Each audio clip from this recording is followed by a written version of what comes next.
Hey y'all, good morning. So I'm coming to y'all with a juicy topic today. Lies, deceit, deception, scandal, cheating, narcissism. Let's talk. So, I am not a person that follows celebrity gossip. I don't really follow many celebrities unless I feel like they contribute something positive to my timeline. But for some reason, when these scandals happen, they come across my nose, and I feel like that's the universe's way of telling me I need to report on it.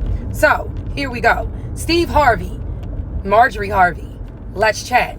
Now, I know most of you may have already heard, because I am a little tardy to the party, that there's a massive cheating scandal going on right now, saying that Marjorie Harvey was sleeping with the bodyguard of Steve Harvey. But this is so many layers to this, and I actually spent most of the morning researching this topic because I don't like to come to you all with half details. So let's start from square one.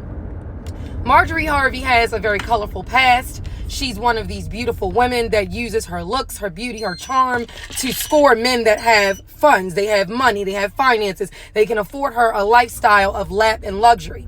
So she used to date a lot of drug dealers. Her first husband was a drug dealer. She then stopped dealing with him because he was arrested for a life sentence. She had a lot of dealings with the scandal, but somehow he protected her, so she didn't get indicted or didn't get in any trouble. He took the fall for everything. Barack Obama pardoned him, so he later on got out of jail, only serving 26 years in his sentence.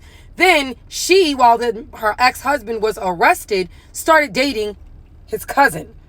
Y'all, what the fuck? So, while she's dating the cousin, right? The cousin's also involved in a lot of scandalous business with drug dealing and all sorts of shady behavior.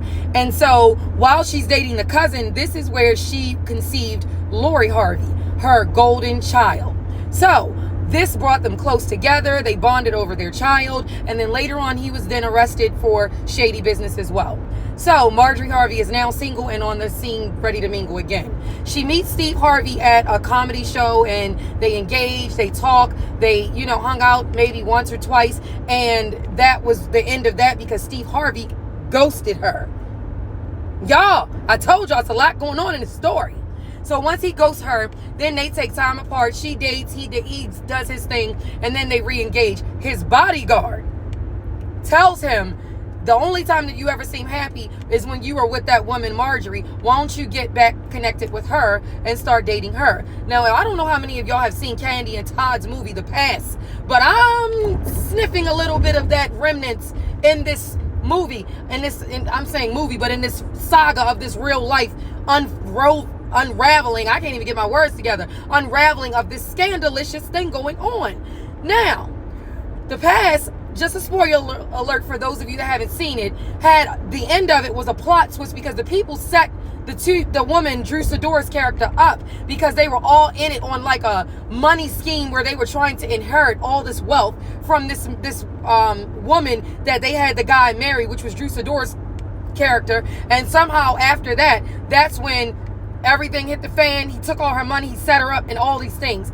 It's giving the bodyguard and Marjorie on the same type of time right now. So let's cut back to the information. So Steve Harvey and Marjorie reconnect because he listens to the bodyguard, gets back with her. Now, he has a very colorful past, that Steve Harvey as well. Cheating, lying, getting divorces, not being available for his children, emotionally starving his wives, all of these things. So he doesn't have a really great past either. But this is where it gets interesting. He said the reason why he ghosted her was because he needed to find time and means to get his money up because he knows that this beautiful chick needs money. She needs assets. She needs lux. And he had to afford that. So he went and got the money up and then circled back to her when he felt like he could arrive at the destination that she needed him to be. Wealth. So fast forward to their relationship over the years. He spent time being a relationship expert. He spent time, doting over her. She spent time becoming a first lady of sorts and having this role and everything that's going on around him so that she can be the first lady that has all this wisdom and this class and this grace. So we thought.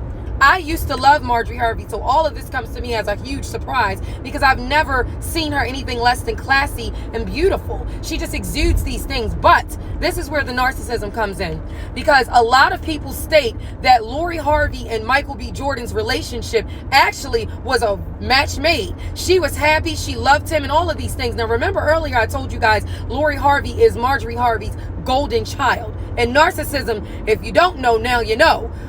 A golden child of a narcissist is a child that's put on a pedestal. They're still not treated any better than all the other children because the narcissist is always about self and their image and all of these other things. But the golden child gets a lot more accolades than the rest of the children in the bunch. So many blogs and even Steve Harvey's children, his biological children, said that when she came in, she was like the wicked stepmother, green-eyed witch of the West, where she drew a wedge between him and his kids and always ruled with an iron fist for him to show more love and adoration to her children over his. And I've seen that before, but I'm not even going to go there. So when you start looking in terms of how someone comes in and makes someone love their children more than their own children, that is a fucking red flag, okay? So let's get back to the story. Michael B. Jordan came out and said in an interview that he could never really be in a relationship with Lori on his own because her mother was so invested in her life. When I really take a step back and look at it, when she was dating Diddy, when she was dating Future matches a lot of her mother's past. But when she was dating these people, we didn't really hear too much about it. We just heard that she stopped dating them and that was the end of it. But Lori had a lot to say, or Marjorie, I'm sorry, had a lot to say about Lori and Michael B's engagement, meaning their engagement of their relationship. And the reason why I believe she was like this is because she felt like someone that was very debonair, someone her daughter was very enamored with, was taking her golden child away from her. So she had to find a way to draw a wedge. For the guy from Snowfall, he better watch out, because I don't know what the hell this woman has got up her sleeve for this. Maybe she's going to be too preoccupied with her own scandal going on, but that's neither here nor there. So let's get right back to the point of the story. The fact that all of these things are going on, this is where I build rhetoric and details around narcissism, because I don't like to call someone a narcissist without having clear understanding, cyclical patterns, and all of these things to prove why someone is what I said they are. Narcissist. She is a clear, grandiose narcissist of a woman. Another one that I can give you guys an example of on the female perspective, because what the fuck?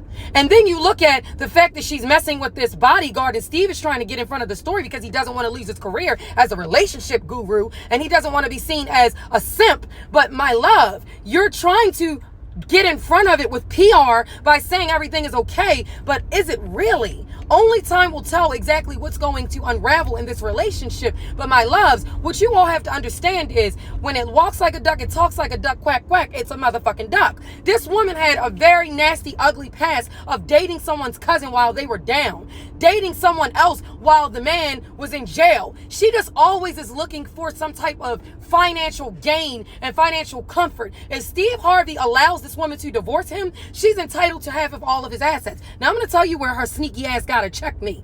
He adopted all of her children. He allowed no prenuptial agreement to be in place, and she's entitled to half of his estates and his empire. My loves, if anything, I think that Mr. Harvey is trying to do damage control because he does not want to relinquish all of his funds to this woman who played his ass. But this is what happens. I'm not calling Steve a narcissist, but he is toxic. His past and his relationships with his wives prove that to be true. When you do ugly and you do harm, like I said on a recent post, you get harm back to you in the form of karma from God.